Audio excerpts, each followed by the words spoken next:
If you are considering purchasing a Kel-Tec, especially an RDB, be sure to watch this video.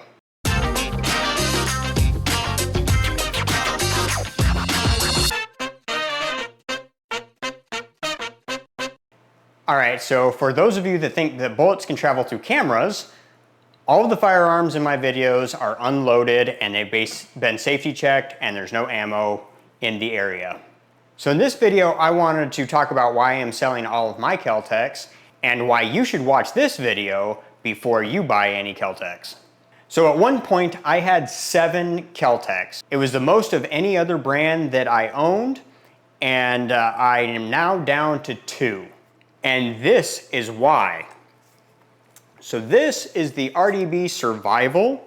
I was really excited about this. So you can see with a 10-round magazine, it's really slim, although it still has a 16-inch barrel. So this is not an SBR, this is just a bullpup.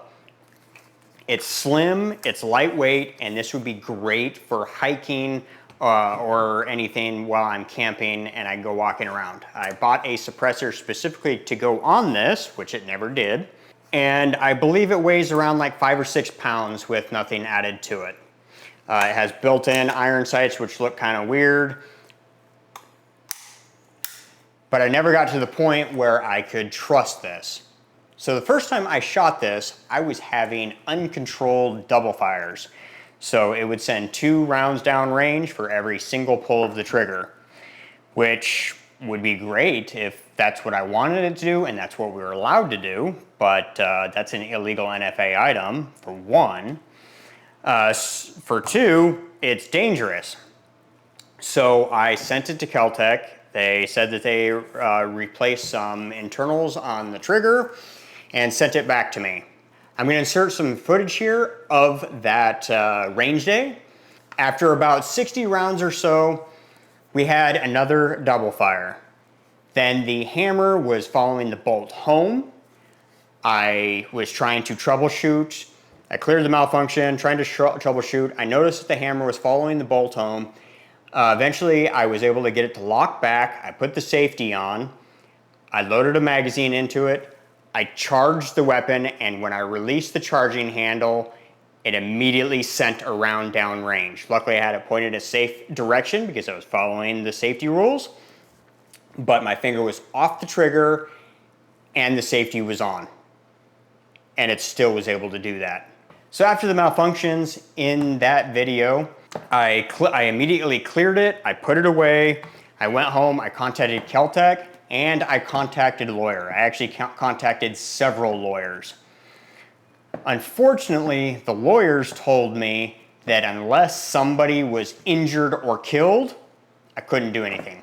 They couldn't do anything, which I thought was absolutely ridiculous, because Kel-Tec would not reimburse me for the $1,100 that I spent on this.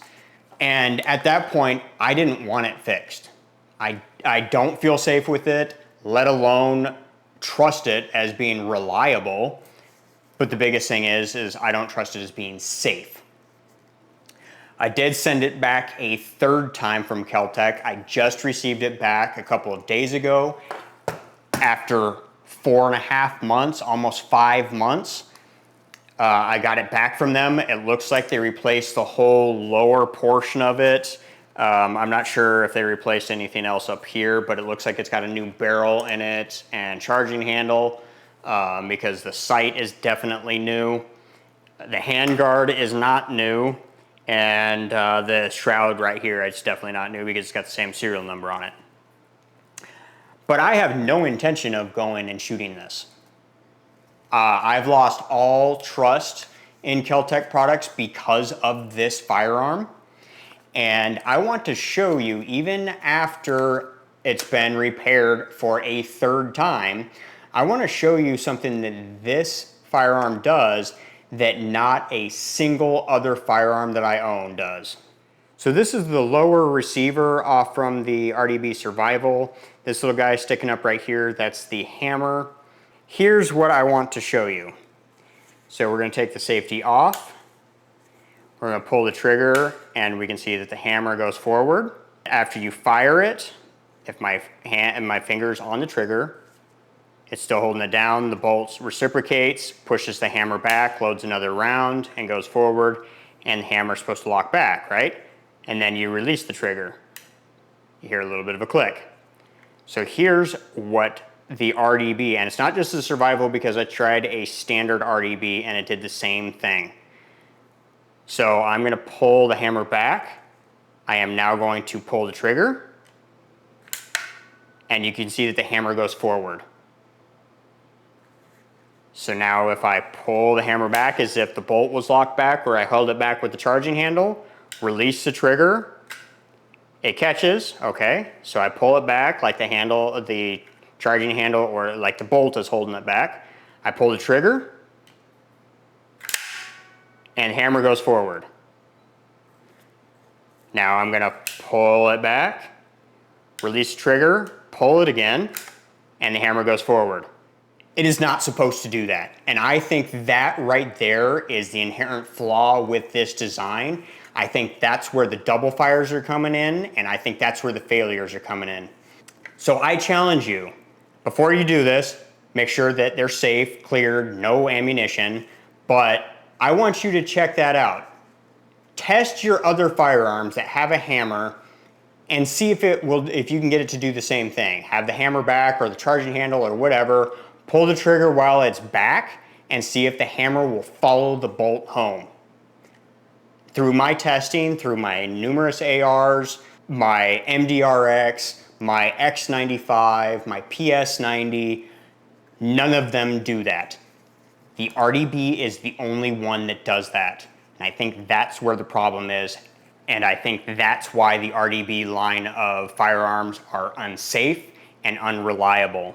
So the video clip that I showed you of the malfunctions, I did send that to Kel-Tec and let them know of the problem, and clearly they didn't do anything about it. I don't know if it's that they don't care, they don't want to open themselves up to lawsuits. If they just buy the rifle back from me, then if there is a lawsuit, then that could be admitted into evidence. My brother informed me of that, so that's why they won't buy it back from me. Unfortunately, there's nothing that can be done until somebody is injured or killed. Yay. But because of my poor experiences with this particular firearm from Kel-Tec, I no longer want any of them. I have sold 5 of the 7. I just got this one back. I am trying to sell my RFB, which is my first 308. And it's kind of unfortunate because of my numerous Kel-Tecs, I didn't have any other malfunctions. None of them, this was the only one that malfunctioned. Like the RFB was been completely reliable. The sub 2000 was reliable, but I've sold that because of this. So I wanted to do this video and make sure that everybody was aware. At least you can watch this video and make the decision for yourself, but you've been warned. And Kel-Tec, you need to fix your crap because I don't trust it. I don't trust it as being reliable, and I definitely do not trust it as being safe. Somebody's going to get injured or killed by your product because you won't listen.